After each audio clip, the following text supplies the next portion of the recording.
오늘 우리는 고린도전서 3장의 말씀을 통해서 사도 바울이 고린도 교회를 어떻게 진단하고 있는지, 또 그리고 그 진단이 오늘 우리의 신앙 상태를 어떻게 비추어 주고 있는지 함께 살펴보려고 합니다.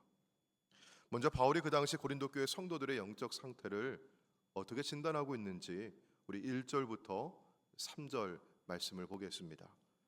제가 읽습니다. 형제들아, 내가 신령한 자들을 대함과 같이 너희에게 말할 수 없어서 육신에 속한 자, 곧 그리스도 안에서 어린 아이들을 대함과 같이 하노라.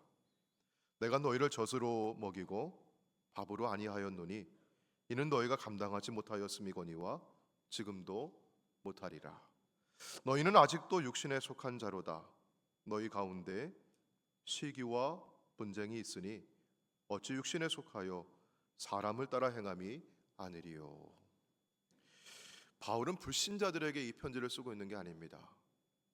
그는 예수 그리스도를 주님으로 고백하고 세례를 받고 성령의 은사를 경험한 고린도의 성도들에게 이 편지를 쓰고 있습니다.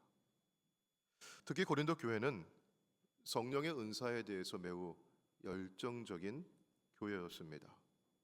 방언, 예언, 신유의 은사 같은 영적인 현상들이 활발하게 이루어졌던 곳입니다. 그래서 그들은 스스로를 영에 속한 사람들이라고 생각했습니다. 그런데 바울은 전혀 다른 진단을 내리죠. 너희는 신령한 자가 아니라 육신에 속한 자다. 그리스도 안에 있기는 하지만 아직도 어린아이와 같다. 이런 것입니다. 여기 육신에 속했다고 하는 말은 세속적이라고 하는 의미입니다. 하나님을 믿는다고 말하지만 삶의 기준과 행동의 또 반응 방식은 여전히 세상의 방식에 머물러 있다고 하는 것이지요. 그들은 영적인 세계를 믿었습니다. 하나님의 나라를 말했고 성령의 역사를 경험했습니다.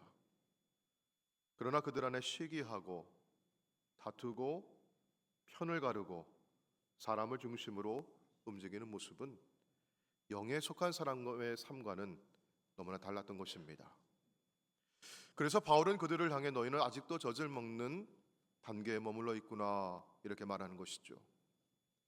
우리의 신앙을 진단하는 지표는 우리가 얼마나 오래 믿었느냐 혹은 어떤 영적인 경험을 했느냐 이런 연수나 이런 자랑이 아닙니다. 우리 신앙이 얼마나 성숙했는지 그 정도와 방향인 것입니다. 자, 이어서 4절부터 7절까지 말씀을 보겠습니다.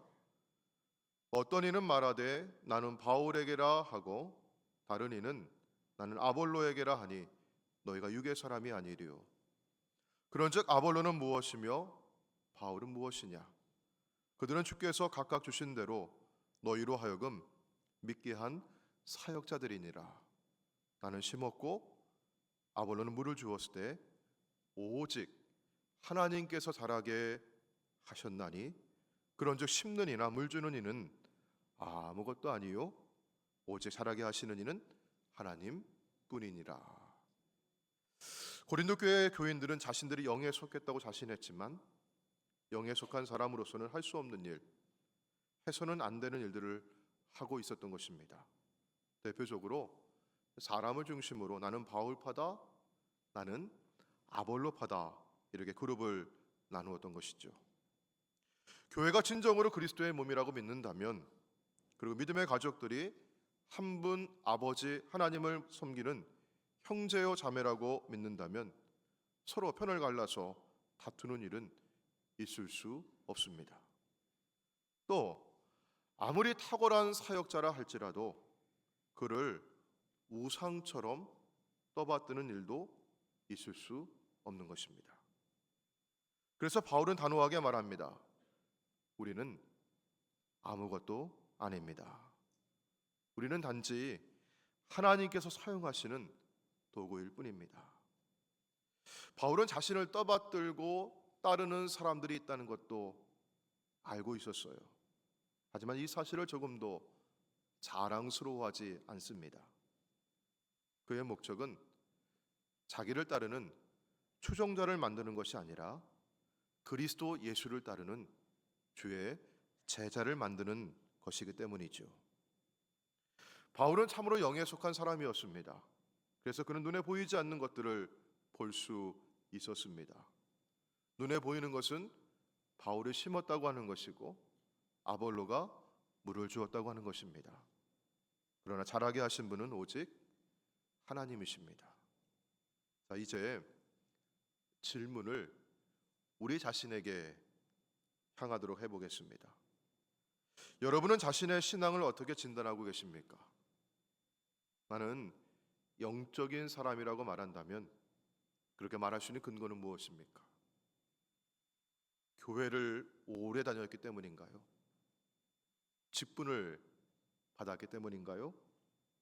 성경 지식이 많기 때문인가요? 혹은 어떤 강렬한 신앙의 경험이 있기 때문인가요? 물론 이런 것들이 다 우리 신앙에 나름의 의미가 있는 것들이죠. 그러나 성경은 이것들을 이 사람이 영에 속한 사람이라고 가늠하는 최종 기준으로 삼지는 않습니다. 기준은 우리가 매일 살아가는 삶의 현장 가운데 우리의 생각과 말과 행실에서 영에 속한 사람의 증거가 나타나느냐 하는 것입니다. 사도 바울은 먼저 우리 갈라디아서에 보게 되면 영에 속한 사람 그리고 육에 속한 사람의 모습을 그리고 있는데요. 갈라디아서에서 영에 속한 사람의 모습이 무엇인지 이렇게 말하고 있습니다. 갈라디아서 5장 19절부터 21절에 있는 말씀인데요. 자, 우리 19절에 있는 말씀 보시면 육체의 일은 분명하다고 하죠. 이런 어떤 것들이 있습니까?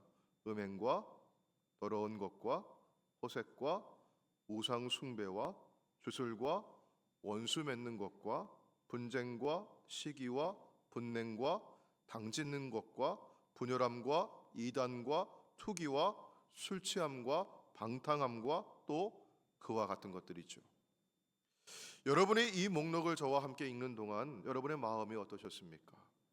목사님, 이런 것들은 저하고 아무런 상관이 없는 것들입니다.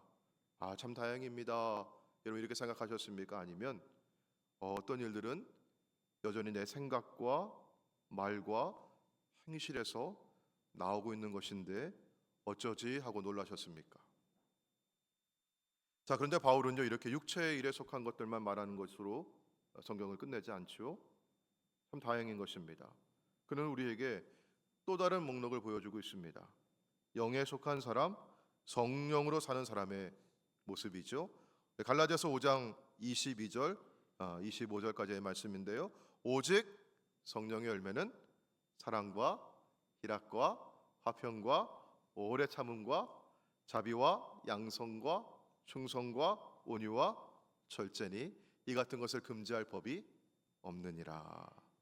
그리스도 예수의 사람들은 육체와 함께 그 정욕과 탐심을 십자가에 못 박았느니라. 만일 우리가 성령으로 살면 또한 무엇으로 행합니까? 성령으로 행하는 것입니다. 이것이 영에 속한 사람의 모습이죠. 성령으로 사는 사람은 성령으로 행합니다. 성령의 열매를 맺습니다. 여러분 잘 아시듯 사랑과 희락과 화평과 오래 참음과 자비와 양선과 충성과 온유와 절제입니다.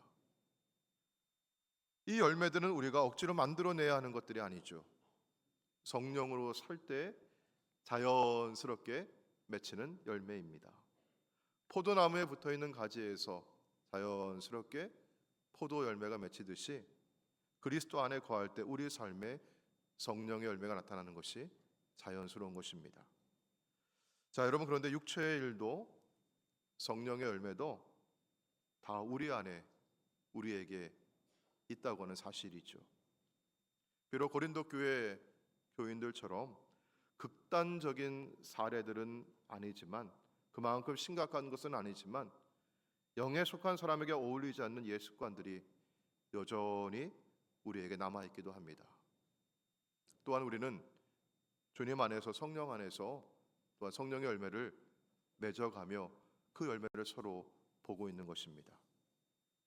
예전에 한 목회자의 자녀가 간증을 하면서 이런 이야기를 하는 걸 들은 적이 있습니다. 저는 목사인 아버지 때문에 어릴 적부터 제 신앙을 지키기가 참으로 어려웠습니다. 아버지는 매주 강단 위에 서서 말씀을 전하는 설교자였는데, 하나님 말씀을 전하고 신앙적인 권면을 하시는 분이었는데, 그분은 집에서는 가장 비신앙적인 사람처럼 보였습니다. 제가 그 목회자인 아버지를 판단하고 정죄하자는 것이 아닙니다.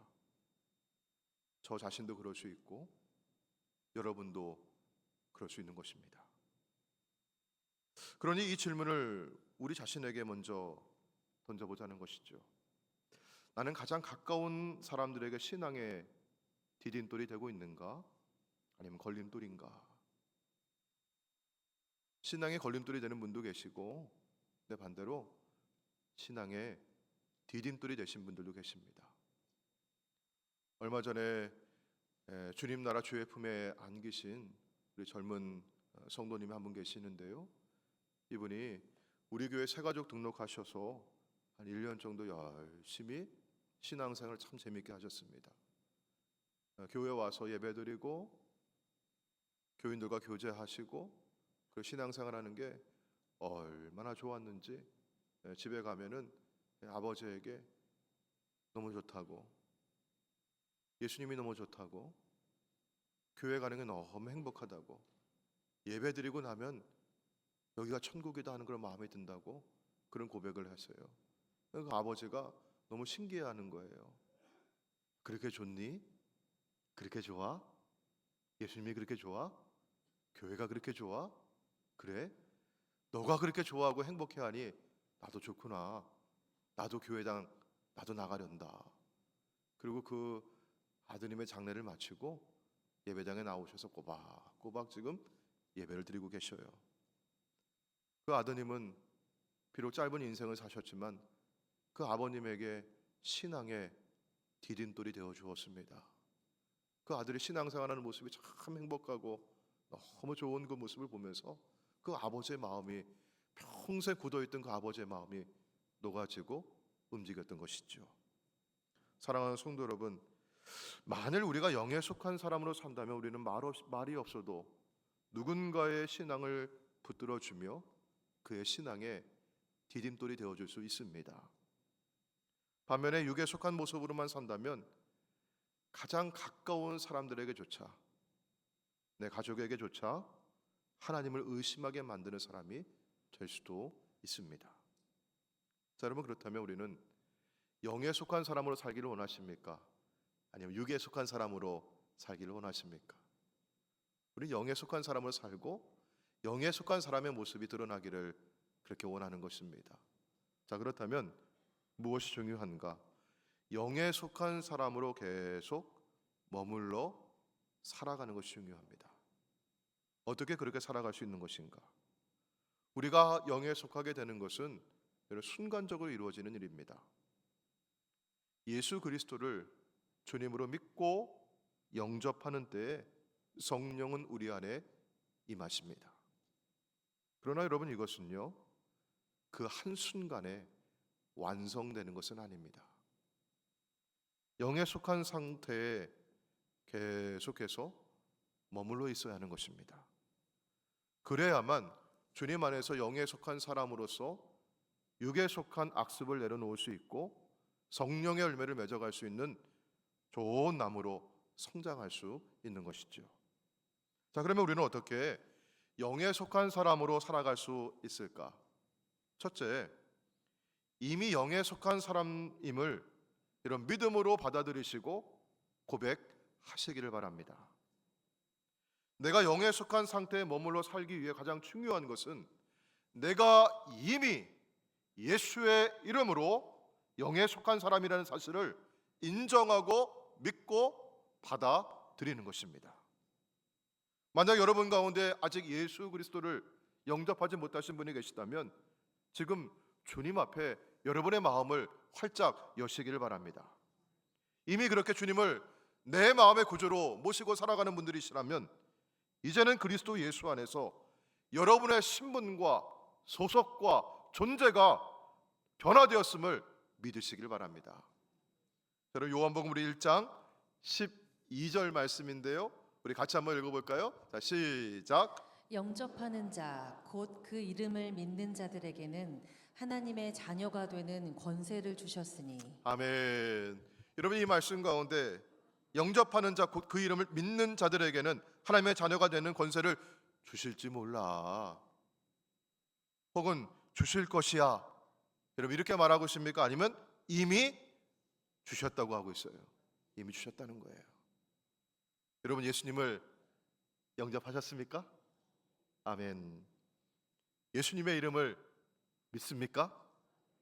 그렇다면 옛것은 지나가고 그리스도 안에서 새로운 피조물이 되어 하나님의 자녀가 되었음을 믿으시길 바랍니다. 하나님의 자녀가 된 우리는 무엇을 받았을까요? 고린도전서 우리 6장 11절 말씀을 볼까요? 우리 같이 한번 읽어보겠습니다. 시작. 주 예수 그리스도의 이름과 우리 하나님의 성령 안에서 씻음과 거룩함과 의롭다 하심을 받았느니라. 아멘. 바울은 고린도 교회 교인들에게 예수님 믿으시죠? 성령님 안에 오신 거 다 알고 계시죠? 그러면 성령으로 씻겨질 거예요. 거룩하게 될 거예요. 의롭게 될 거예요. 언젠가 그렇게 될 거예요. 여러분 이렇게 말씀하는 게 아니에요. 여러분 뭐라고 말씀하고 있어요? 이미 씻겨졌고 이미 거룩하게 되었고 이미 의롭다 하심을 받았느니라. 아멘. 여러분 이미 우리 안에 이루어진 일을 여러분 믿으시길 바랍니다.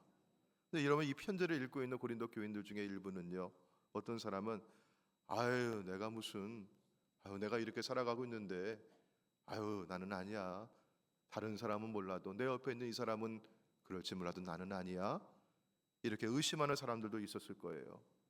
어쩌면 이 자리에 계신 여러분 가운데서도 나는 아니라고 생각하는 분도 계실 겁니다.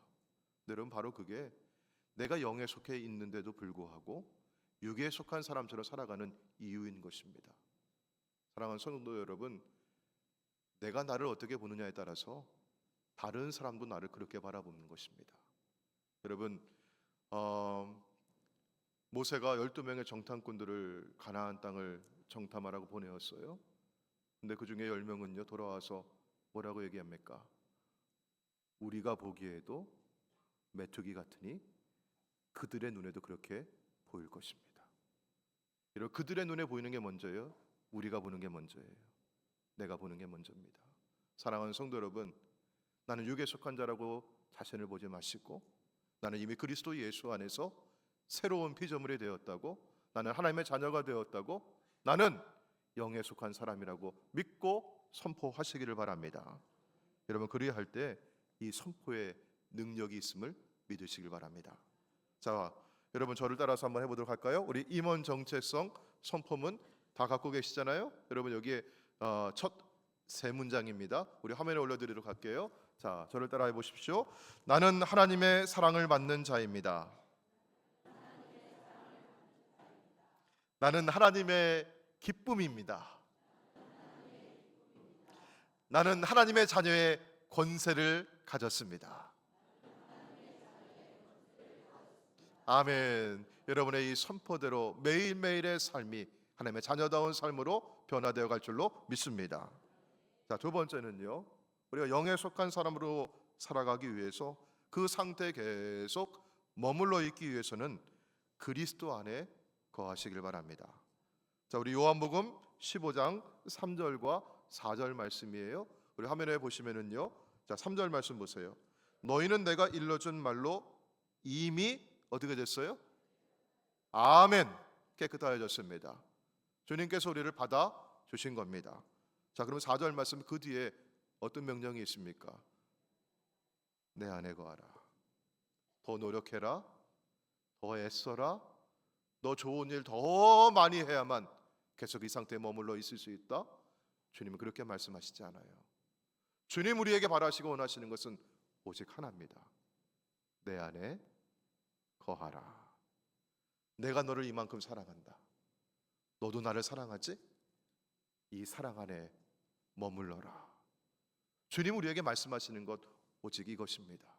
사랑하는 성도 여러분, 신앙은 관계입니다. 예배 안에 사는 자가 되시기를 축원합니다. 그리스도의 몸된 교회 안에서 든든하게 뿌리를 내리시기를 바랍니다. 기도 안에 주님과 함께하며 주님과 대화하시기를 바랍니다. 자, 세 번째, 이제 주님이 우리와 함께 하시고요, 우리는 혼자가 아니라 함께 자라가고 있음을 믿으시길 바랍니다. 영에 속한 상태에 계속 잘 머물러 있기 위해서는 우리는 서로 연결되어 서로를 지지해 주어야 합니다. 여러분, 누구에게라도 신앙이 아무리 좋은 분에게도 시련은 있고 어려움은 닥쳐오고 시험 당할 때가 있습니다. 주저앉을 때 있고 넘어질 때 있습니다. 여러분, 그때 주님께서 우리를 일으켜 주시는데, 여러분, 그때 옆에 있는 누군가의 손을 통해 나를 잡아주시는 겁니다. 혼자서는 버틸 수 없습니다. 우리가 함께 할 때 힘이 있는 것입니다. 미국 캘리포니아에는요, 아주 거대한 나무가 있어요. 세커이어라고 하는 나무인데, 제가 화면에 한번 올려드릴게요. 저도 실제로 본 적은 없어요. 사진으로 보는 건데요. 나무가 얼마나 커요, 여러분? 이 나무가 키가 100m가 넘는다 그래요. 그러니까 초등학교 운동장만한 거예요, 키가. 그리고 이 둘레가 얼마나 큰지, 이 성인들도, 애들뿐만이 아니라 성인들도 여러 사람들이 이렇게 둘러가지고 서로 한번 재어보는 거예요. 그리고 여러분, 사진 보니까 거기 구멍이 뚫려 있는데 터널이 뚫려 있어요. 도로가 깔려 있고 뭐가 지나가요? 거기에 차가 지나가요. 이렇게 나무가 커요. 그래도 이 나무가 아주 든든하게 서 있습니다. 수명이 1000년이 넘는다 그래요. 자, 근데 이 나무가 어떻게 이렇게 놀라운 내구성과 긴 수명을 가지고 있는지 그 뿌리를 연구했어요. 그 원인을 연구한 거예요. 뭐에 있습니까? 뿌리에 있었다는 거예요. 뿌리에. 근데 우리가 흔히 뿌리라고 얘기하면, 여러분, 우리는 뭘 생각합니까? 뿌리가 깊다는 걸 생각해요. 근데 여러분, 이 나무의 특징은 뿌리가 깊은 것이 아니었습니다. 나 혼자 깊은 뿌리를 내리고 나 혼자 서 있는 나무가 아닙니다. 군락을 이루고 있습니다. 여러 나무들이 함께하고 있습니다. 그리고 이 나무의 그 원인은, 그 이유는 서로 얽혀 있는 뿌리에 있는 것입니다. 세코이아 나무들은 뿌리가 다른 나무들과 함께 서로 얽히면서 성장과 건강에 필요한 양분을 흡수하고 그 자원을 함께 공유하고 있으며, 폭풍이 밀려올 때도 서로 그 뿌리로 붙잡아주고 있는 것이고, 가뭄이 밀려오게 되면 서로 물을 나누어 주면서 서로를 살리고 있는 것입니다. 오늘날 우리가 살아가는 이 세상은 독립성을 강조합니다. 개인의 어떤 두각을 나타내는 사람을 높여주는 시대입니다. 뛰어난 성과로 두각을 나타내는 사람을 높여주는 것이고 성취를 자랑하는 것입니다. 모든 것이 나에 관한 것이라고 굉장히 이기적인 것입니다. 나는 내 방식대로 성공했다고 자신의 독창적인 그 방법을 자랑하는 말들이 자연스럽습니다. 그러나 여러분, 우리가 경험하고 우리가 살아가는 세상 가운데 익히 알고 있듯이 실제로는 거의 모든 상황에서 혼자 일할 때보다는 함께 일할 때 더 많은 것을 이룰 수 있다는 것을 우리는 알고 있습니다. 팀으로서 함께 일하고 각자의 강점과 능력을 살리며 약점을 보완하는 것이 더 만족스럽고 보람 있는 일을 할 수 있는 것이죠. 여러분, 우리의 신앙도 마찬가지입니다. 우리가 사회생활 할 때만, 그렇게 조직생활 할 때만 필요한 것이 아닙니다. 혼자 강해지려 할수록, 혼자 믿음이 더 선다고 할수록 오히려 쉽게 무너지는 것입니다. 성경은 더 큰 결과를 위해서는 우리 가진 자원과 힘을 함께 모아서 협력하라고 하는 원칙을 강조합니다. 자, 우리 히브리서 10장 24절과 25절 말씀인데요, 우리 같이 한번 읽어볼까요? 자, 시작. 서로 돌아보아 사랑과 선행을 격려하며 모이기를 패하는 어떤 사람들의 습관과 같이 하지 말고 오직 권하여 그날이 가까움을 볼수록 더욱 그리하자. 아멘. 여러분, 주님 오실 날에 가까우고 있잖아요. 우리 보고 있잖아요. 이럴 때일수록 더 모이기에 힘쓰는 우리 모두가 되시기를 바라고요. 특별히 여러분 속회와 또 선교회로 함께 모이시고 모여서 힘을 합치시고 그렇게 주님이 함께 하시고 우리 믿음의 형제와 자매들이 함께 하고 있음에 감사하시기를 축복합니다. 아멘. 자, 우리 성경은 위대한 개인이 아니라 위대한 팀의 지혜를 가르치고 있어요. 우리 전도서 4장 9절부터 우리 12절까지 있는 말씀인데요. 천천히 한번 같이 한번 읽어볼까요? 전도서 4장 9절로 12절입니다. 자, 시작. 두 사람이 한 사람보다 나음은 그들이 수고함으로 좋은 상을 얻을 것임이라. 혹시 그들이 넘어지면 하나가 그 동물을 붙들어 일으키려니와 홀로 있어 넘어지고 붙들어 일으킬 자가 없는 자에게는 화가 있으리라. 자, 11절 시작. 또 또 두 사람이 함께 누우면 누우면 따뜻하거니와 한 사람이면 어찌 따뜻하랴. 한 사람이면 패하겠거니와 두 사람이면 맞설 수 있나니 세겹 줄은 쉽게 끊어지지 아니하느니라. 아멘. 여러분, 영 안에 머무는 것은요 어떤 신비로운 것 안에 있는 그런 의미가 아닙니다. 우리가 그리스도 안에 있는 것이고요, 말씀 안에 있는 것이고, 예배 안에 있는 것이고, 그 가운데 내가 하나님의 자녀라고 하는 확신을 얻는 것입니다. 그리고 우리가 서로를 붙잡아 주는 것입니다. 사랑하는 성도 여러분, 이번 한 주간도 나는 어떤 사람인가 정직하게 돌아보시면서 다시 한번 영에 속한 사람으로 살아가기를 결단하는 이 시간이 되기를 주의 이름으로 축원합니다. 아멘. 오늘 주신 말씀 가지고 함께 우리 찬양하시고 오늘 우리 말씀 가지고 함께 기도하겠습니다. 이미 영에 속한 사람입니다. 하나님의 자녀가 되었습니다. 우리 믿고 고백하시길 바라고요. 그리스도 안에 거하며 살아가겠습니다. 우리 서로 연결되어서 함께 자라가며 우리 공동체가 되겠습니다. 그리고 주님 다시 오시는 그날까지 우리 맞잡은 손, 주님 잡은 손 놓지 아니하고 내 옆에 있는 우리 형제와 자매들 손 잡은 것 놓지 아니하고 함께 걸어가겠습니다. 우리 이 고백을 담아서 함께 찬양하시고 우리 이 시간 함께 주여 부르시고 우리 기도하도록 하겠습니다. 주님 다시 오실 때까지.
주시며 나의 왕이시든 나는 하나님의 자녀가 되었습니다. 나는 이미 영에 속한 자가 되었습니다. 어떠한 말도 나를 정죄할 수 없고 나를 주의 사랑에서 빼낼 자가 없음을 고백합니다. 이 시간 주의 사랑을 선포하며 주님 나의 왕이십니다. 나를 다스려 주시고 나의 삶을 변화시켜 주시옵시고 주의 사랑 안에 머물게 해주시며 우리가 서로 연결되어서 서로에게 지지가 되고 서로에게 축복이 되는 우리 공동체가 되게 하여 주옵소서. 이 시간을 주여 세 번 함께 부르시고 우리 통성으로 기도하며 나가도록 하겠습니다. 주여 주여 주여. 아버지 하나님 감사합니다. 저희를 구원해 주시고 아버지 어둠 속에 있었던 저희를 건져주시면서 빛의 자녀 삼아주시며 아버지 죄와 어둠 속에 죽어가는 저희들이 아버지 생명을 누리며 살아가게 해주시니 하나님 감사합니다. 아버지 이전 것은 다 지나갔습니다. 옛 것은 다 지나갔습니다. 육에 속에 있는 것은 다 지나갔습니다. 아버지 영에 속한 자로서 하나님의 자녀로서 아버지 성령 안에 연결이 맺어가는 삶이 될 수 있도록 아버지 인도하여 주신 줄 믿습니다. 주님 안에 머물게 하여 주옵소서. 성령 안에 머물게 하여 주옵소서. 아버지 사랑하는 삶의 안에 맺는 가운데 아버지 성령이 아멘 예수님의 믿음을 우리에게 주시기를 원합니다. 아버지 하나님 미셔 주님 지금 이 자리에 이 순간에 사랑이 아니다. 아버지를 사랑하는 매일 삶을 위해서 주님 다시 오시는 날까지 아버지 우리의 속한 자라 사랑해 주시며 주의 자녀로 살게 주시기를 원합니다. 아버지 하나님 주님 나 혼자가 아닙니다. 주님이 내 안에 계십니다. 주님이 함께 해주십니다. 나는 사랑받는 주님의 자녀입니다. 나는 주님의 기쁨입니다. 자녀의 권세를 가졌습니다. 아버지는 주님의 믿음을 주시고 아버지 믿음의 영광을 아버지에게 손잡고 아버지 이 길을 걸어가게 해주시고 아버지 주님 다시 걸어오는 날까지 주님 앞에서 은혜를 받는 날까지 아버지 이 길을 걸어가게 해주시기를 원합니다. 아버지는 그 믿음의 영광을 내게 해주시고 아버지 주님 주님 감사합니다. 우리가 예수 그리스도를 믿고 영접함으로 이미 영에 속한 사람 하나님의 자녀가 되었음을 믿습니다. 성령 안에서 씻음과 거룩함과 의롭다 하심을 이미 받았음을 믿습니다. 주여 그리스도 예수 안에 머물러 살게 해주시고 예배 안에서 말씀 안에서 기도 안에서 주님과 동행하는 삶을 살게 하여 주옵소서. 주님 혼자가 아니라 우리 함께 자라가는 신앙의 공동체임을 고백합니다. 먼저 가장 가까운 사람들에게 내 가족들에게 신앙의 디딤돌이 되는 삶을 살아갈 수 있도록 주여 역사하여 주옵소서. 주님 다시 오시는 그날까지 영에 속한 사람답게 살아가며 우리 옆에 있는 믿음의 형제와 자매들과 함께 맞잡으니 손 놓지 아니하고 천국을 향한 이 행진 끝까지 함께 걸어갈 수 있도록 주여 인도하여 주시옵소서. 우리 주 예수님의 이름으로 기도하옵나이다. 아멘.